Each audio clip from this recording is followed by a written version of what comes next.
ऐसा नाम सुनते ही अलग तरह की खुशी प्रदान होती है। अगर बिना कुछ किए कोई लॉटरी जीत जाए तो मानो उसकी बल्ले बल्ले। आज की कहानी ऐसे ही 4 फुकरों की है जो लॉटरी से मालामाल होना चाहते हैं। क्या है ये सारा मामला, इसको जानने के लिए वीडियो के आखिर तक बने रहें और साथ में चैनल को लाइक, शेयर, सब्सक्राइब करना ना भूलें। कहानी की शुरुआत 2 फुकरों से होती है जो पिछले 3 साल से 12th ही क्लियर नहीं कर पा रहे हैं, मगर उनके आवारागर्दी की कोई लिमिट ही नहीं। ना ही प्रॉपर स्कूल जाते हैं और ना ही पढ़ाई करते हैं। बस सारा दिन दोनों मिलकर कॉलेज के सपने लेते रहते हैं कि कॉलेज जाकर न पढ़ाई की टेंशन और न ही अटेंडेंस की। बस सारा दिन लड़कियां देखेंगे और मस्ती करेंगे, मगर कॉलेज जाने के लिए अच्छे ग्रेड चाहिए, वो भी 12th में। और इस साल भी उन्होंने कोई पढ़ाई नहीं करी और फाइनल एग्जाम से बस कुछ ही दिन बाकी हैं। और उन 2 फुकरों के नाम होते हैं विकास गुलाटी उर्फ हनी और दिलीप सिंह उर्फ चूचा। कमाल की बात तो यह होती है कि चूचा को भगवान का वरदान है कि हर सपने में उसे लॉटरी जीतने का कोड दिखता है, जिसे डिकोड करते हैं हमारे हनी भाई साहब। दोनों मिलकर छोटी मोटी लॉटरी जीतते रहते हैं। तभी दोनों की मुलाकात होती है पंडित जी से।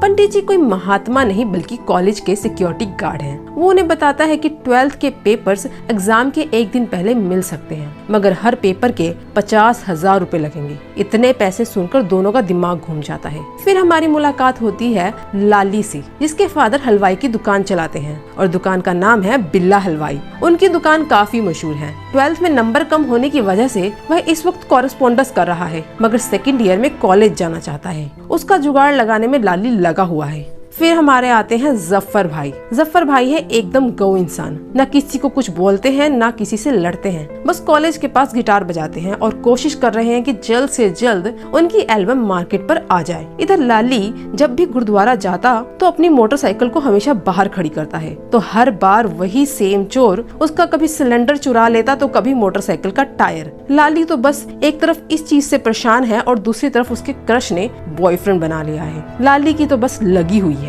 जो थोड़े बहुत लॉटरी से हनी और चूचा ने पैसे कमाए थे वो खर्च हो गए, वो भी फाइनल एग्जाम्स के रोल नंबर खरीदने में। तभी हनी की फ्रेंडशिप होती है प्रिया से, जिसे वो बहुत पसंद करता है। जिस कॉलेज में यह सब लोग एडमिशन लेना चाहते हैं उस कॉलेज का नाम है बिशप चार्ल्स मार्टिन कॉलेज। पंडित जी भी इसी कॉलेज के सिक्योरिटी गार्ड हैं। तभी लाली की मुलाकात इसी कॉलेज की टीचर से होती है, जिससे वह रिक्वेस्ट करता है कि उसे अकाउंट्स पढ़ा दे। वह टीचर लाली की बात मान जाती है। उस टीचर का नाम होता है नीतू रैना। लाली रूटीन में नीतू मैडम से ट्यूशन लेता है ताकि इस साल उसका नंबर अच्छे आ जाएं और कॉलेज के सेकंड ईयर में उसका एडमिशन बिशप कॉलेज में हो जाए। तभी हमें पता लगता है कि नीतू और जफर एक दूसरे को डेट करते थे। इधर लाली की मुलाकात होती है चूचा और हनी से, जो उसे पंडित जी के बारे में बताते हैं। पंडित जी के पास तो हर चीज का जुगाड़ होता है। मिस्टर पंडित जी डोनेशन के नाम पर लाली से 2,50,000 रुपए मांगता है। इतने पैसे सुनकर लाली और परेशान हो जाता है, क्योंकि इतने पैसे में पंडित जी लाली को श्योरिटी देता है कि उसका नाम इसी कॉलेज की मेरिट लिस्ट में जरूर आएगा। तभी जफर भाई के फादर पैरालाइज हो जाते हैं और डॉक्टर इलाज के लिए 2 लाख की मांग करते हैं। जफर भाई इस वजह से परेशान रहने लगते हैं। तभी पंडित जी के पास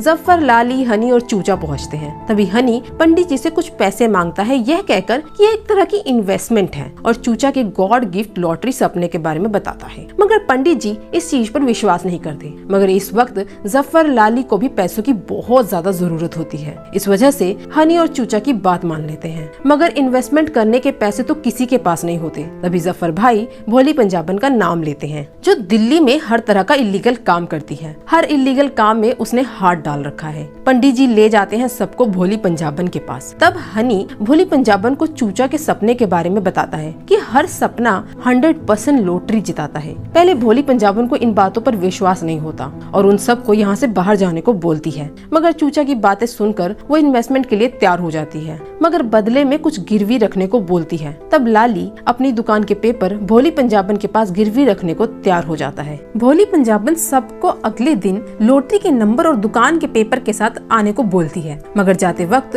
उन्हें वार्निंग देती है कि अगर मेरा पैसा डूबा तो दुगना वसूलूंगी। सभी लोग भोली पंजाबन की बात पर अग्री करते हैं। उसी रात सभी लोग हनी के घर रुकते हैं ताकि चूचे को सपना आए और जल्द से जल्द लॉटरी का नंबर बनाए, और सभी छोले भटूरे खाकर सो जाते हैं। मगर चूचा को पूरी रात नींद ही नहीं आती, सपना तो दूर की बात है। मगर हनी के डर के मारे और पैसों के प्रेशर में चूचा सुबह उठकर झूठा सपना सबको सुनाता है और हनी उस सपने को सुनकर लॉटरी का नंबर निकालता है, जय दुर्गा लॉटरी का 4 नंबर। और सभी लोग लाली के दुकान बिल्ला हलवाई के पेपर साथ में लेके जाते हैं और वहाँ पहुंचकर भोली पंजाबन को 4,40,000 रुपए जय दुर्गा के चौथे पर लगाने को बोलते हैं और भोली अपने 4,40 लगा देती है लॉटरी पर। मगर थोड़ी देर बाद भोली को फोन आता है जिसमें वो पूरे पैसे हार जाती है और बैठे बैठे चारों की लग जाती है। चारों को पकड़कर भोली पूछती है कि अब मेरे पैसे कैसे दोगे। इनको कुछ समझ नहीं आता क्योंकि इनके पास तो फूटी कौड़ी नहीं है। तब जाकर भोली उन्हें एक काम देती है कि उन्हें 500 गोलियां दी जाएंगी और एक गोली का रेट 3,000 रुपए, मतलब पूरा माल 15 लाख का है। इन गोलियों को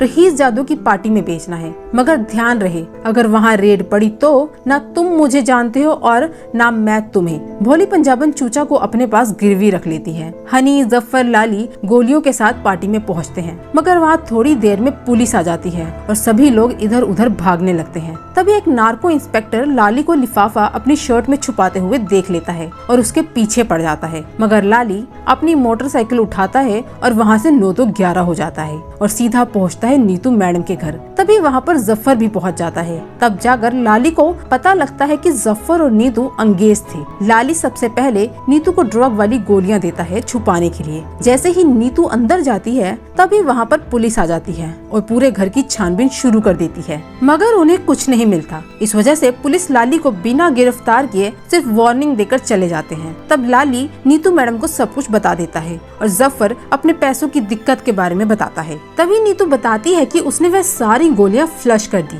बस यह सुनकर लाली और जफर और ज्यादा टेंशन में आ जाते हैं। तभी लाली चूचा को कॉल करके भोली पंजाबन के यहाँ से भागने को बोलता है। किसी तरह चूचा भी वहाँ से भाग जाता है। तभी पता लगता है कि पुलिस उस पार्टी में कैसे पहुंची, क्योंकि भोली के अंडर काम करने वाला एक पुलिस इंस्पेक्टर ने ही नार्को वालों को उस ड्रग पार्टी के बारे में बताया था। आखिर में पंडित जी के कहने पर चारों लोग भोली के पास जाते हैं माफी मांगने, मगर इस बार भोली उनका पीछा छोड़ने के बदले 25 लाख मांगती है। 8,80,000 पहले के, 15 लाख की गोलियां और बाकी चारों को जिंदा छोड़ने के। समय देती है बस 24 घंटे का। इधर नीतू जफर के फादर के इलाज के लिए पैसे हॉस्पिटल में जमा कर देती है। तब चूचा सबको बताता है कि उसने उस वक्त झूठ बोला था, मगर इस बार का सपना बिल्कुल सच है। लेकिन जफर भाई इस बार चूचा की बातों में नहीं आते, मगर नीतू उनकी इस स्कीम में पैसा लगाने को तैयार हो जाती है और लाली भी। तब जाकर चूचा सबको सपना सुनाता है और हनी उस सपने के बेस पर नंबर निकालता है इंद्रप्रस्थ लॉटरी में 50। सभी लोग पैसा इकट्ठा करने में लग जाते हैं। फिर से वही सेम चोर लाली की मोटरसाइकिल का टैंकर चुरा कर ले जाता है, मगर जब लाली उससे मिलता है तब वह अपने बहुत सारे पैसे दिखाता है। तब जाकर पता लगता है कि उस चोर के नाम 12 दुकानें हैं और सारी किराए पर। पैसा सारा वाइट है। लाली उससे कुछ पैसे मांगता है और वह चोर उसे पैसे दे देता है, यह कहकर कि मेरे पास बहुत सारे पैसे हैं, बस जितना लिया है उतना वापस कर दियो। सभी लोग अलग अलग जगहों से इस लॉटरी पर पैसा लगाते हैं और सभी लोग जीत जाते हैं और चारों पहुंचते हैं सीधा 25 लाख लेकर भोली के पास। भोली उनका काम देखकर खुश हो जाती है। तभी हनी एक्स्ट्रा 7 लाख देता है और ड्रग्स वाली गोलियां मांगता है। जैसे ही भोली अंदर से गोलियां लेकर बाहर आती है, उसके सामने पुलिस खड़ी होती है। उसको और उसकी पूरी टीम को पकड़कर पुलिस स्टेशन ले जाती है। फिर हमें पता लगता है कि जब लॉटरी लगी तभी जफर को पुलिस स्टेशन ले गए थे। उसके चक्कर में वहाँ सबको पहुँचना पड़ा और फिर सभी ने उस नार्को पुलिस को सब कुछ बता दिया। भोली पंजाबन को पकड़ने में इन चारों ने ही पुलिस का साथ दिया। इनका काम देखकर पुलिस भी चारों को रिहा कर देती है। और फिर क्या था, हनी और चूचा 12th क्लियर करके कॉलेज पहुँच जाते हैं और लाली भी कॉलेज में एडमिशन ले लेता है और नीतू और जफर फिर से एक हो जाते हैं। जफर भाई भी अपनी एल्बम रिलीज करने में लग जाते हैं और यहीं पर फिल्म खत्म हो जाती है। अगर आप फुकरे 3 मूवी के लिए एक्साइटेड हैं तो चैनल को लाइक, शेयर, सब्सक्राइब करना ना भूलें। Thank you.